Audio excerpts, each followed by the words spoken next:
salaamaaleykum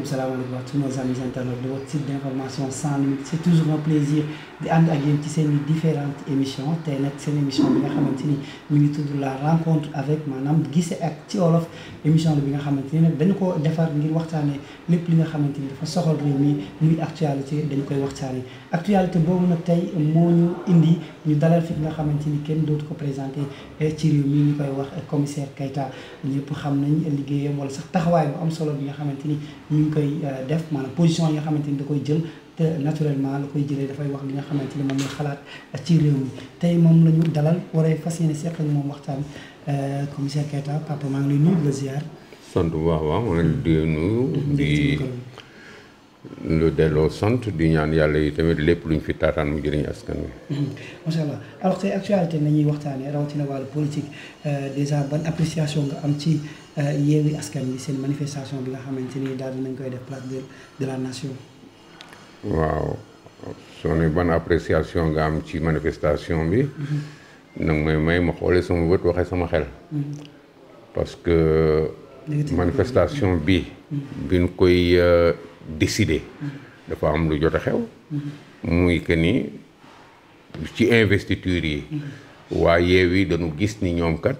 dañu am ay lajj-lajj yi nga xam ni def nañ ko te da leen di indil ay problème ci seen investiture.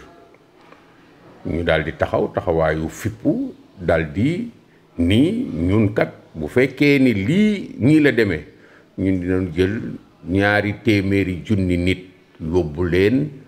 palais ñu def nii ñu def naa donc daal di menacer daal di xëq daal di fëgg seen dënn bu ñu demee ba kenn gisul ku dem palais kenn gisul ñuy dox lu dul ñu gis ay nit yu dajaloo fële wax ay discours dellu siwaatuñu sax ci loolu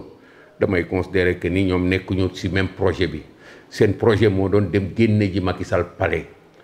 naam woote nañu ay nit ñëw nañu taxaw nañu mais nit ñi nekkoon foofu du ñu bari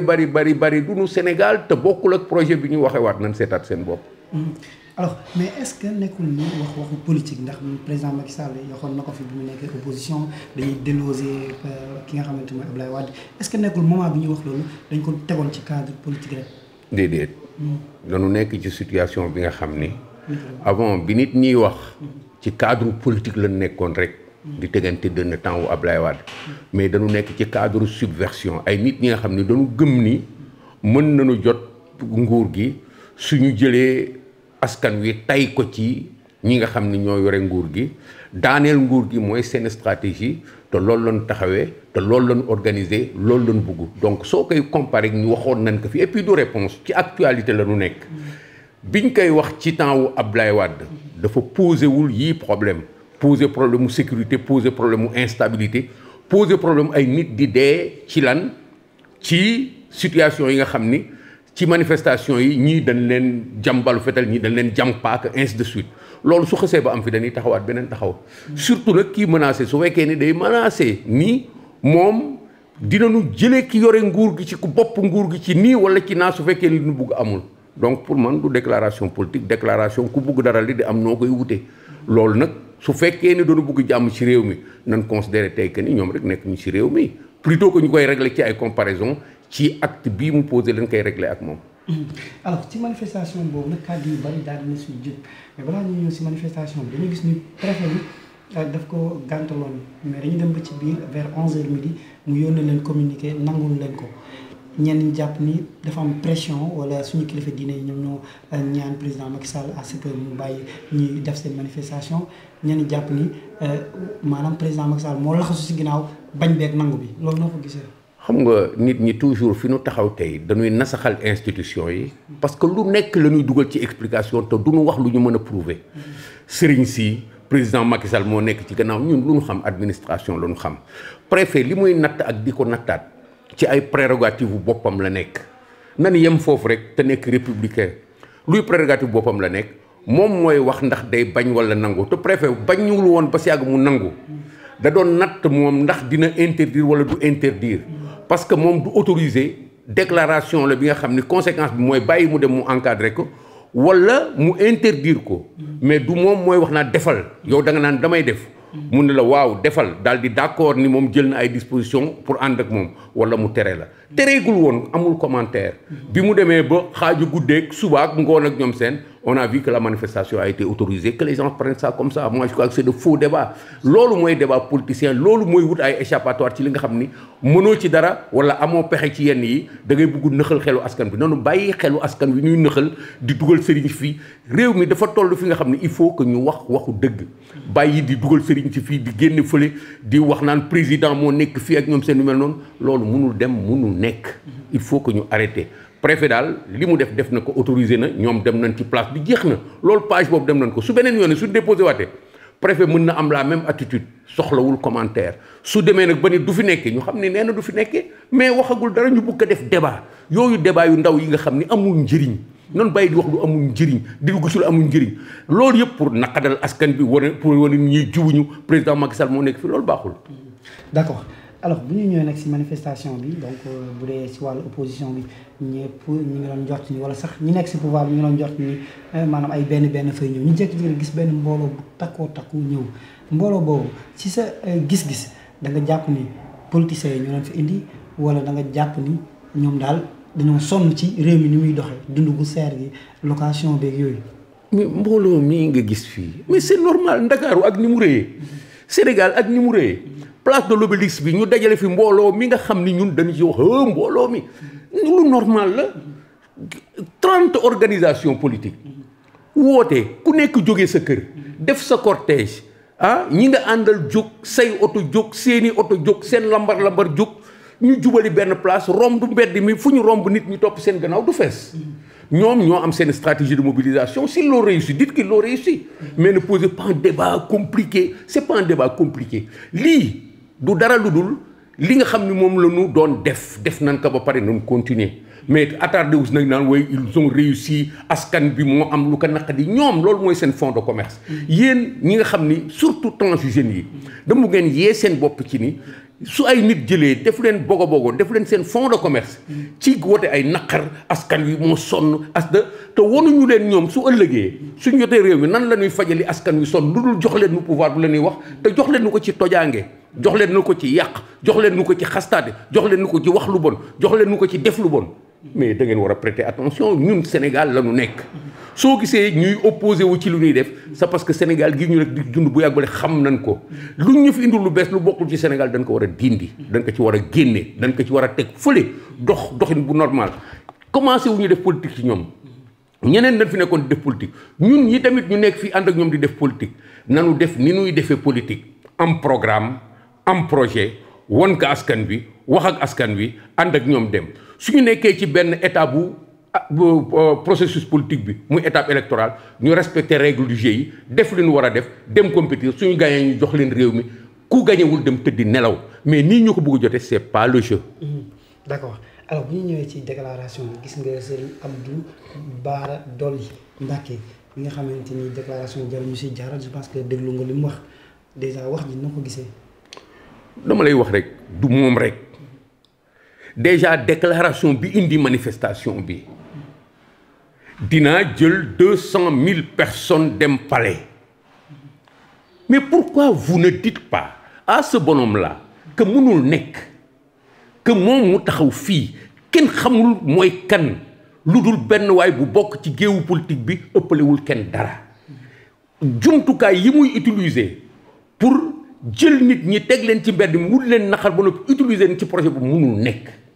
nga xool bi mu dellusiwaatee ci même situation bi ngay wax Serigne Abdou Bara Dolly mu taxaw naan su ngeen demee seen kër la prochaine manifestation su ngeen duggee seen kër ay milliards ngeen fay fekk waxu man ku daanu ci saret yooyu ñun dañu wax programme wax projet wax plan wax organisation wax ak askan wi ci li koy fajal na wax leneen li nga xam ni jàll nañ ko ci responsabilité boppam ci fi nga xam ni normalement fa la waroon feeñ muy bi muy jël ay cotiser ay 40 millions di ko jox capitaine Touré. waaw mais loolu attends j'arrête bu ko tontul yow man ngay waxal man maay wax bu ñuy jël loolu bu dee mafia sax xaw ma luy mafia jël xaw ma mafia kàcc loolu yëpp ay organisation subversive la malheureusement il faut ngeen dem seeti seen culture ci lii ñu leen di woo subversion lu yàq réew ak fu mu jógee ak ñoom ñan lañu lëkkalool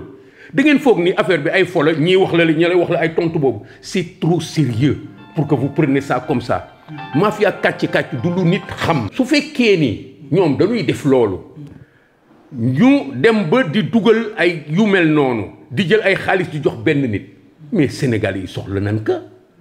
ñii deele soxla nañ ko ñii gaañule si manifeste soxla nañ ko xalaatuñu ñooñu mais ils font la publicité de quelqu'un qui pour moi est un fonctionnaire délinquant c'est extraordinaire et personne ne le dit yéen seen bopp vous deviez faire d'un thème de communication la problématique situation wu capitaine boobu ci biir gendarmerie si force de défense par rapport ak Sénégal li koy dalal ak li koy yëggal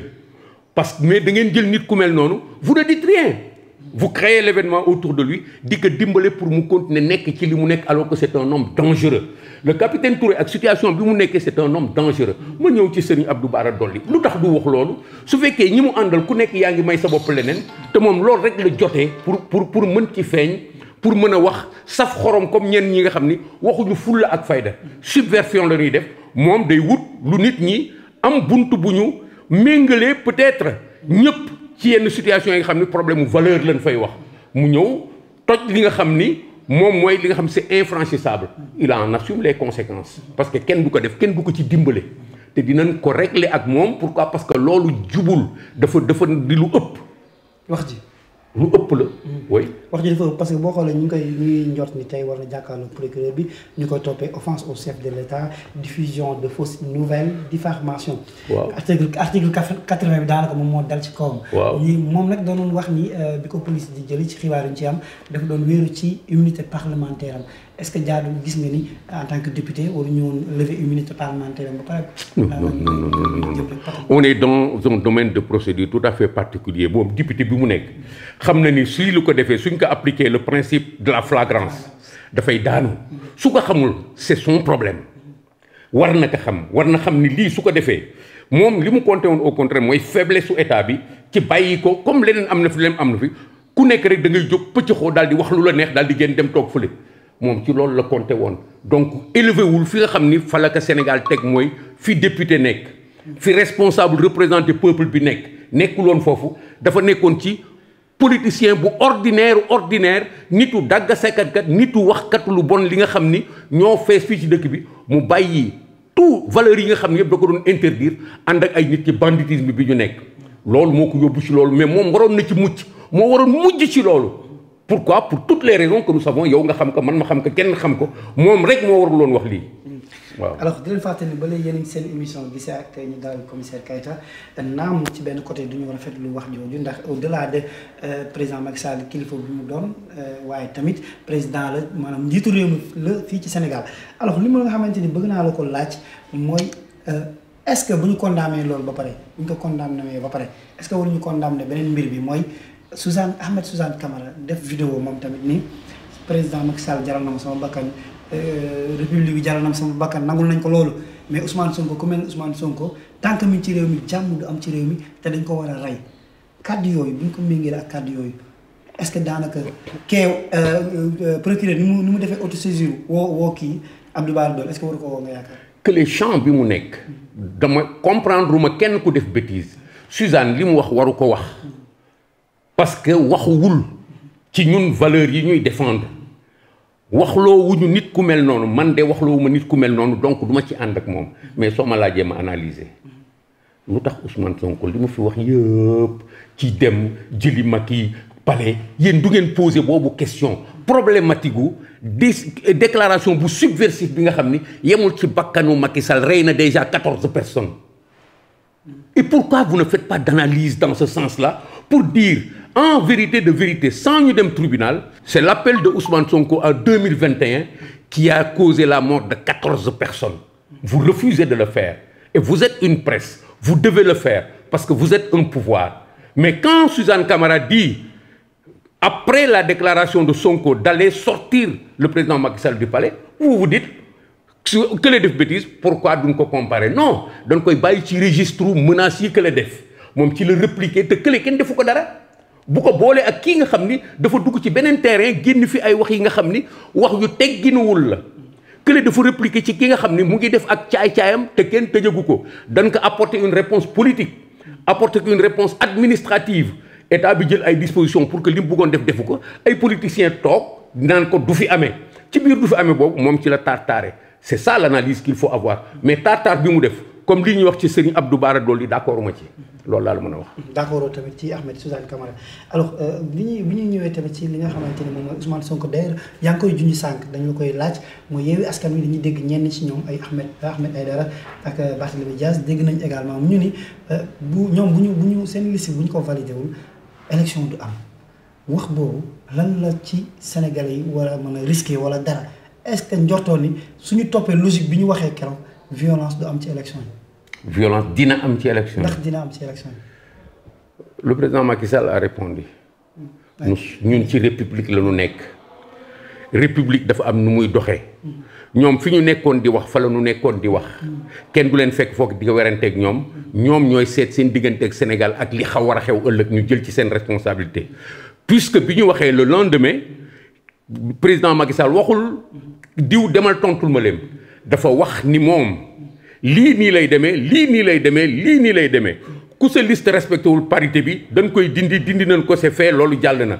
élection yi day am ci nii wala ci naa dafay am parce que on est en république ci am réew la ñu nekk déclaration de principe boobu ñoom moom lañ leen opposé ci li des nañ bàyyi mu dem ci kanam pour nekk fii di leen xumbal ci loolu ñoom ñoo ko wax ils n'ont qu'à venir vous expliquer ñoom loolu ne maintenant lii xewi ëllëg nan lay demee par rapport ak seen déclaration parce que tontu bi am nañ ko déjà élection yi dina am dina am te lenn dara du ko teree am dafa mel ne sax loolu la wax moom dafa préciser wax ji. waaw ni dara du ko teree am. waaw alors bu ma lay laajaat ci wàllu insécurité foog ñu waxtaan ci déjà sax balaa ñuy dama lay lancer un peu ci wax bi nga wax ban responsabilité la ci jeunes yi am ndaw yi ndax très souvent jeunes yi ñooy wàcc ci mbedd mi jeunes yi ñooy bu dee xeex day am si bureau de vote yi doo fa gis mag ay jeunes nga fay gis donc ñoom lan nga leen di ñaax à ce que ñu conscient en quelque sorte bu ñu tolloo foofu. dama leen di ñaan yéen ñi nekk ci presse bi ngeen dem gëstu jiwaat ba xam lu tax situation bi am ngeen seet taarixu situation yi ñu nekk muy jaxase réew yi jaxase àddina bi te Sénégal mucc ci te mu am ay puissance yu nekk ci biti di ko organiser te seen politique mooy jël ay leader coopté leen xëcc leen seen biir jox leen ay alal jël ay activistes jox leen ay alal pour ñu dëpp réew yi pour ñu am li ñu soxla muy force impérialiste yi nekk ci monde bi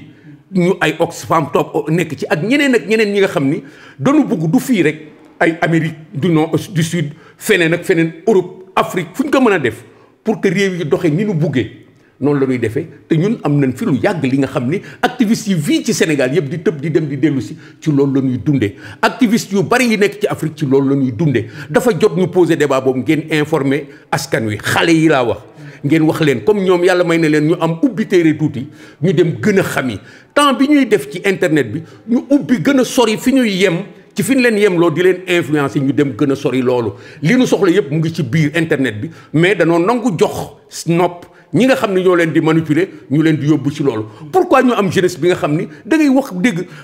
nu dëddi encore ay wax Moustapha Niass dafa war a toog yore téere yore kurus warul wax ci politique bi pas yi dañu war a dem fële quelle est cette génération de jeunes qu'on a pourri tellement pourri qu'elle ne sait même plus savoir où elle est amuloo foo jógee yaa ngi ci diggante bi xamoo foo jëm nga jox sa bopp ay nit ñu lay tette comme ay xar ngay saaga sa baay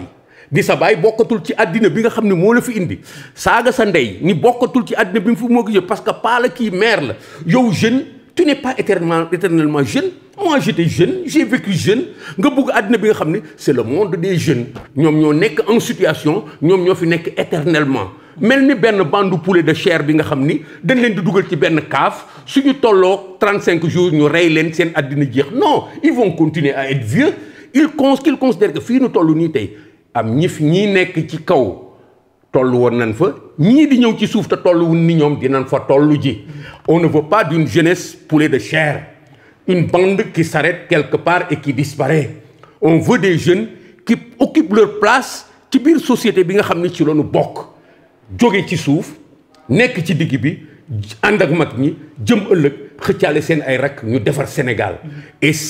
la presse a la responsabilité d'être plus contributive et plus objective et plus critique ça veut dire que presse bi dafa am rôle bu mu war a jouer tey parce que gis nañ ni lii fi lu nu wax rek politiciens yi tey wax nañ ko parce que presse bi dañ ko infiltrer ba mënatul comporter woo neneen yow su may wax ak yow sax su ma waxee ci benn nga coupé ma wala question yi nga may amel vous êtes tous comme ça wala question yi nga may indil ay question wu dafa mel ni tu es délégataire de réplique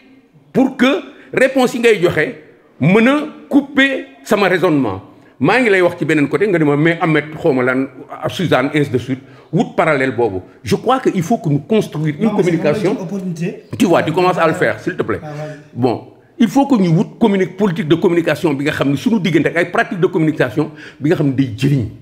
non pas pugilat entre quelqu'un qui est de la presse et quelqu'un qui l'invite et qui est là poser des questions on vous répond discutez ne vous limitez pas à ce rôle de comment dire contradicteur discutez mu neex ñu wax ak sénégalais yi mu neex mu am njëriñ ñuy déggante di développer ay idées mu neex ñu am njëriñ sinon de l'autre camp vous allez représenter des gens qui vous demandent de les représenter en étant la réplique là où ils sont vous les représentez tout le temps et c'est ce qui se passe boo xoolee toile bi yëpp loolu moo fi nekk les gens sont devenus incapables de jouer correctement le rôle de journaliste dans une certaine presse que je ne cite pas loolu moo fi nekk c'est même des mandataires des commissionnaires qui sont là pour jouer comme si c'était eux les opposants alors que ils sont manipulés addina bi fu mu jëm dara lu baax nekku fa nous parlons aux jeunes sénégalais pour qu'ils changent. d'accord alors ñu ñuy dégg wax ci xibaar donte mënuñu ko dëggal mais ñu ñuy dégg ni dafa am benn groupe boo xamante ni ñu jot na ay rebelle lañ. dañ leen teg loxo. yow dañuy faral di dégg ngay wax ci angle boobu comme quoi que Ousmane Sonko dafa am ñeneen ñu nekk si ginnaawam est-ce que yow boo déggee information ndax dafay dëggal sa wax bi ngay faral di tàmm di wax wala. yow yaa ko wax. comme par exemple Ousmane Sonko dafa am ñu koy financer. yow yaa wax ni day dëggal sama wax. dama lay laaj da nga war a xalaat ni commissaire Keita kat waxoon na lii bu feeñee ñu koy wax bu amee day dëggal li mu doon wax. kon damay affirmer li nga wax. déedéet yow da nga ko war a affirmer da nga war a question bi foofu la nekk man waxoon naa lii man maa wax ni Ousmane Sonko dafa am lëkkaloo ak terroriste Casamance yi. astafurlah alazim ak rebelle Casamance yi. ñu débat ci lu bari ba tey ñu naan dafa am ay rebelle yi nga xam ne xam nañu leen xam nañ seen rôle ci biir Macky bi dañu ñëw Dakar ci occasion wu manifestation bi pour def lii man waxuma ko mais le simple fait que ñu ñëw Dakar ñu jàpp leen vous devez dire dans un article très agréable ngeen récapituler li ma fi wax yépp daal ni lii bu ci yokkoo kon ñu ngi dugg ci piste li commissaire Keita wax dëgg la askan wi commissaire Keita waxoon na li ñun amuñu woon dara luñ ko prouvé dañ leen ko livré woon noonu tey bu ci lii yokkoo te moom waxu ko indiwu ko ça veut dire que piste bii nañ ko seet ba xam lan moo fi nekk c'est comme ça qu'on informe s'il vous plaît le peuple a le droit d'être informé et vous devez jouer au milieu pour que li nga xam ni moo nëx ci biir ngeen leeral ko. d'accord léegi waxal sa xalaat ci jàpp bi ñu leen jàpp. sama xalaat ci jàpp bi ñu leen jàpp. mais je continue d'agir man awma ay xalaat ay jàpp nañ leen ceci cela nous sommes là pour que jàmm am ci réew mi si c'est vrai que ñoom ñu ngi fi jàpp nañ leen rek seen statut bi ñu nekk ci Macky bi loolu dëgg la ça veut dire que war nañu gën a góorgóorlu ci sunu réew mi pour jàmm gën fi am loolu mooy wax ji mais awma ci ay xalaat particulier c'est normal parce que avant lii am na ñu jàppul te ñu ngi fi woon et c'est normal que tey suñu leen jàppee mu nekk loolu il faut que on se réveille nous tous ensemble. d'accord alors dañuy daaneel foofu dañu gis ni Ousmane Sonko bi mu paree daanaka matul sax 24 heures ñu gis ni ki nga xamante ni moo ko doon tuumaal viol mi Adji Sarr dafa def vidéo di ko si attaqué ni ko yow yaa ma war a yeewi di wax yoo xamante ni kàddu yi ñemewu ma si sax du ma ci jaar naturellement mais déjà Adji Sarr est-ce que moom tamit ni ñu koy tuumaal naan complot du complot lan est-ce que moment bi mu waxee kii waxu politique moom président Macky Sall yow nga génn fee ni ko ñëwal ñu jàkkaarloo man ak yow ñoo war a jàkkaarloo. mais parce que dafa am registre moom elle est dans le temps de son affaire moom li mu séq ak Ousmane Sonko lay réglé sama yoon newul ci loolu parce que fekkewu ma fu ñu koy wax loo soo ma buggee def loo boobu commentaire dafay maladroit waaw du ma xalaat foofu je constate seulement que ci situation bii Adji Sarr génn na gis naa ko sànq ba léegi maa ngi koy xool ci sama portable di wax ay wax je passe je même pas de commentaire. Pourquoi? Parce que moom la ko sénqal li ma xam ba xam ko ci affaire bi c'est que du Adji Sarr moo ñu tooñ Sonko moo ñu tooñ. parce que mooy dagaan pour jot suñu réew ba noppi di dem dans des lupanards. je l'ai dit la première fois xaw ma ndax tëdd na ak moom toppatoo ma yooyu détail na dem régler ko ak ñi mu ko war régler man li ma xam mooy c'est une personnalité publique qui aspire à être président dafa bëgg yore suñu réew. amul droit di dem ci situation yu mel nii te kenn du ko wax. man duma ànd ak ku bugg yore sama réew ñu koy fekk ci ay massage di ko jiiñ ñu laaj ko mu ni dem naa fa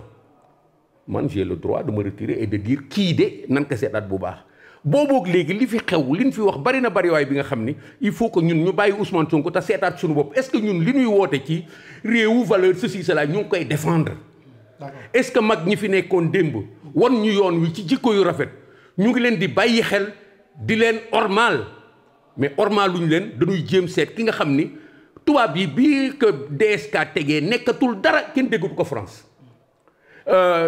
François Fillon bi waroon nekk président avant Macron kenn waxu ko problème mu mœurs emploi fictif lañ ko wax kenn déggatu ko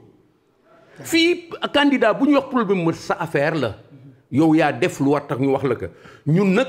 dunu la topp ci loolu ma leen di ñaan yéen ngeen xoolaat ndax ñun ñu ngi ormal suñu réew ormal suñu culture ormal suñu jikko ormal mag ñi nga xam ne newoon na fi dem te bugg lu baax rek moo taxoon ñuy agir tous les jours. alors fi ñuy daaneel waxtaan muy insécurité bi am ci réew mi wala sax fajal sa bopp bi commencé di am ci réew mi dañu nemmeeku ni saa yi ñu jàppee sàcc wala agresseur nit ñi dañ koy dóor yu métti ba dañ naan du ñu si diggante dund ak dee est-ce que foofu ñu nar a jëmale suñu bopp est-ce que ba wóor na fajal sa bopp bi. loolu yàgg na fi am en fait bu leen tiital seen bopp nit ñi yàgg nañu di fajal seen bopp bay jël nit dëkk dugg ci ay pneu di lakk. pourquoi? parce que dafa amoon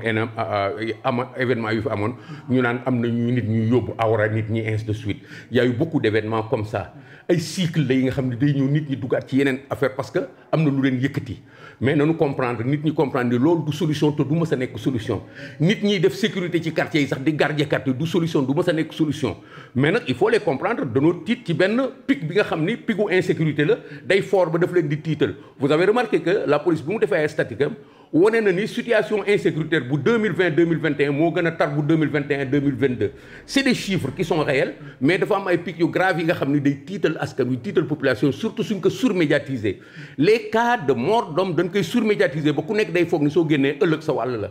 donc mais su dalee dal na ça rappelle aux forces de défense et de sécurité que am na lu des ci li nga xam ni moom la ñuy def ñu def ko te amuñu lay yi il faut qu'on soit d'accord là-dessus mais que ñu ànd ak suñu xel xam ni fajal sa bopp du faj. parce que